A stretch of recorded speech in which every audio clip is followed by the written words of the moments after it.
ఓం గం గణపతయే నమః. స్వర్ణలక్ష్మీ నమస్తే అస్తు. పరబ్రహ్మ స్వరూపిణి రాజ్యం దేహి ధనం దేహి సర్వకామాంచ దేహి మే.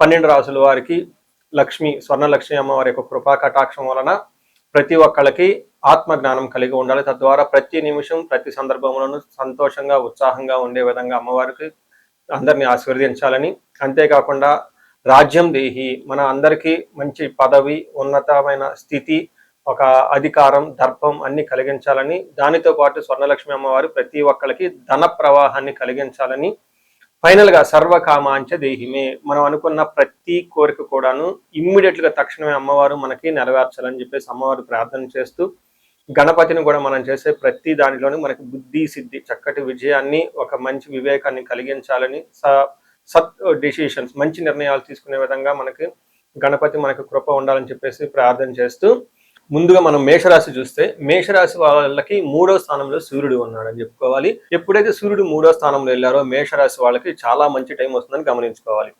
ఏ విధంగా అంటే మేషరాశి వాళ్ళు జనరల్ గా ఈ ఏలినాటి శని యొక్క ప్రభావంతో బిగినింగ్ ఫస్ట్ స్టేజ్ లో ఉండటంతో మీరు అన్ని జాబులో పోగొట్టుకోవటం, డబ్బు పోగొట్టుకోవటం, అన్ని పోగొట్టుకునే పరిస్థితిలో ఉంటారు. చాలా ఇబ్బంది పడే పరిస్థితుల్లో ఎక్కువగా మేషరాశి వాళ్ళు ఉన్నారు. అయితే వాళ్ళకి ఇంకా అంత సీరియస్ గా ఏలినాటి శని ప్రభావం పడలేదు, కానీ బట్ చూసుకుంటే వాళ్ళు ఆ పొజిషన్లో ఉన్నారు. బట్ ఈ టైంలో సూర్యుడు మీకు అనుకూలంగా ఉన్నారు, ఒక మంచి టైం అని మీరు గమనించుకోవాలి. 3వ స్థానంలో సూర్యుడు ఉంటే చాలా చాలా ఏమంటారు, మీకున్న కమ్యూనికేషన్ స్కిల్స్, మీకున్న ఎబిలిటీస్, మీకున్న రిస్క్ టేకింగ్ ఎబిలిటీస్, తర్వాత షార్ట్ ట్రావెల్ చేయటము, కమ్యూనికేషన్, మీడియా, ఇలాంటి వాళ్ళకి చాలా అనుకూలంగా ఉంటుందని మీరు గమనించుకోవాలి. సో ఇందులో మనకి సంస్కృతంలో ఏం చెప్తారంటే 3వ స్థానంలో సూర్యుడు ఉండటం వల్ల ఏం చెప్తారు, ఆరోగ్య నిత్య సంతోషం, బంధుమిత్ర సమాగమ, అర్ధలాభ, పుత్ర సౌఖ్యం, ఇష్టసిద్ధి, తృతీయగే రవి అని చెప్తారు. అంటే 3వ స్థానంలో ఉంటే ఏమవుతుందంటే చాలా రకాల బెనిఫిట్లు ఉంటాయి. ఏమంటే ఫస్ట్ ఆరోగ్యం బాగుంటుంది, నిత్యం సంతోషంగా ఉంటారు, బంధువులతో కలుస్తుంటారు, మిత్రులతో కలుస్తూ ఉంటారు, వాళ్ళతో మంచి సమావేశాలు జరుపుకుంటూ ఉంటారు. అర్ధలాభం అంటే ఐశ్వర్యవంతంగా ఉంటారు, పుత్రుల వల్ల చక్కగా కలిసి వస్తుంది, ఇష్టసిద్ధి అనుకున్న పనులని చక్కగా చేసుకుంటూ ఉంటారు. ఇప్పటిదాకా మీకు ఏదైనా పనిలో సరిగ్గా జాబులో 2-3 రౌండ్లు వచ్చేసి ఆగిపోతూ ఉన్నా, లాస్ట్ రౌండ్కి రాకుండా ఇబ్బంది పడిపోతున్నా, ఈ టైంలో చక్కగా మీకు ఫైనల్ రౌండ్కి వెళ్ళిపోయేసి హెచ్ఆర్ అండ్ అన్ని ముగించుకొని ముందుకు వచ్చే అవకాశం ఉంటుంది. పొలిటీషియన్లకు కానివ్వండి, బ్యూరోక్రాట్స్ కానీ, పై అఫీషియల్స్ నుంచి మంచి సపోర్ట్ వచ్చేస్తుంది, చక్కగా జీవితంలో ముందుకు వెళ్ళిపోయే అవకాశం ఉంటుంది.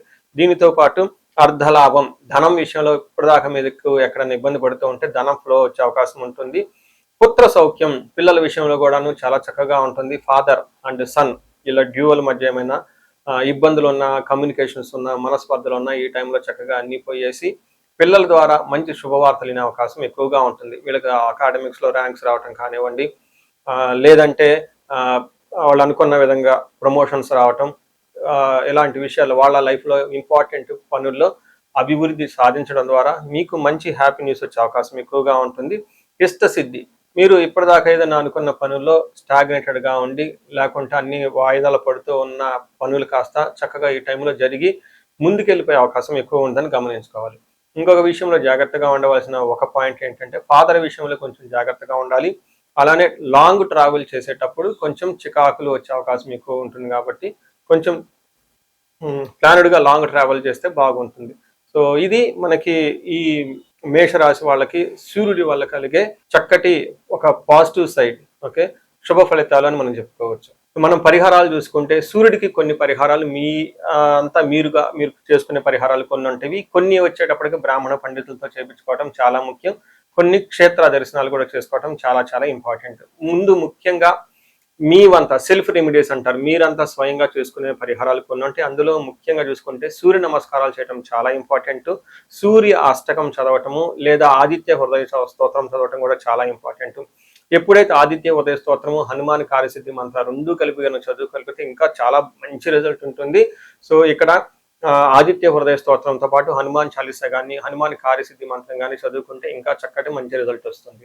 సో ఇవన్నీ మీరు చేసుకునే మీ వరకు మీరు చేసుకోవచ్చు. ఇంకా టెంపుల్స్కి వెళ్ళేసి అక్కడ నవగ్రహాల చుట్టూ తిరిగి గోధుమలు కనుక దానం చేయగలిగితే, సద్బ్రాహ్మణులకి, సత్పురుషులకి చేయగలిగితే ఇంకా మీకు చక్కటి మంచి రిజల్ట్ వస్తుందని గమనించుకోవాలి. సో అది మీ వరకు చేసుకోగలుగుతారు. మీ ద్వారా కాకుండా కొన్ని సమస్య తీవ్రంగా ఉంటే పండితులను కలిసి లేదంటే మా ద్వారా అపాయింట్మెంట్ తీసుకొని జాతక చక్రం కూడా చూపించుకొని చేపించుకోవడం చాలా ఉత్తమం. ఇందులో ముఖ్యంగా సూర్యుడికి సంపూర్ణమైన శాంతులు చేయాల్సి ఉంటుంది. గ్రహ శాంతి అంటారు. ఈ గ్రహ శాంతిలో సూర్యుడికి జపాలు, దానాలు, తర్పణాలు, హోమాలు ఇవన్నీ చేస్తూ ఉండాలి. వీటితో పాటుగా ఇంకా మీ యొక్క ఇండివిజువల్ జాతకం చూపించుకోవడం చాలా చాలా ముఖ్యం.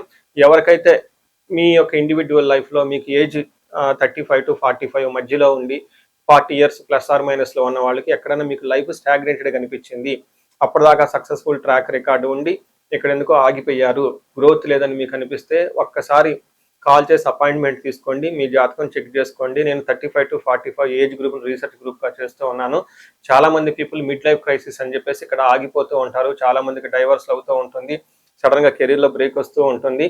సో ఈ మిడ్ లైఫ్ క్రైసిస్ ని మన ఆస్ట్రాలజీ, వేదిక్ ఆస్ట్రాలజీ ఎలా డీల్ చేస్తుంది, దాంట్లో ఏమేమి ఉంటాయి అని చెప్పి తెలుసుకోవచ్చు.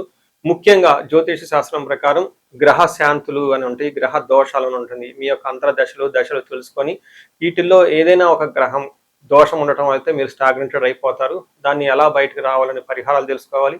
వీటితో పాటుగా మీకు ఏమైనా శాపాలు ఉంటే, పితృశాపం, కాలసర్ప దోషము, ఇలా మాతృశాపం, స్త్రీ శాపం, ఏమైనా యాక్టివ్గా శాపాలు ఉన్నాయా, ఈ శాపాలు ఉండటం వల్ల కూడాను మీరు లైఫ్లో గ్రోత్ లేకుండా ఆగిపోయే అవకాశం ఉంటుంది. సో ఎవరికైనా సరే ఎలాంటి ప్రాబ్లం ఉన్నా, ధనానికి ఇబ్బంది పడిపోతూ ఉంటే స్వర్ణలక్ష్మి విశేష హోమం చేయించుకోండి. మీకు వీసా స్టాంపింగ్, H1B, లైక్ ఎక్కడన్నా ఏమంటారు ఉద్యోగంలో ఎక్కడన్నా బ్రేక్లు వచ్చి ఆగిపోతూ ఉన్నా, లేదంటే ఫైనల్ రౌండ్ దాకా వచ్చి మధ్యలో ఎక్కడన్నా ఆగిపోయినా కానీ మీకు ఇలాంటి వాళ్ళకు కూడాను మన్యు పాశుపత అభిషేకము, రుద్రాభిషేకం చేయించుకోవడం చాలా చాలా ఇంపార్టెంట్.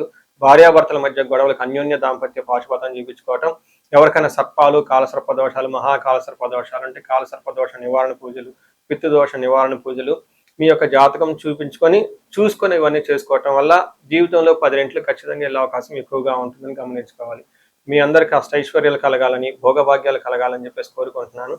నమస్తే.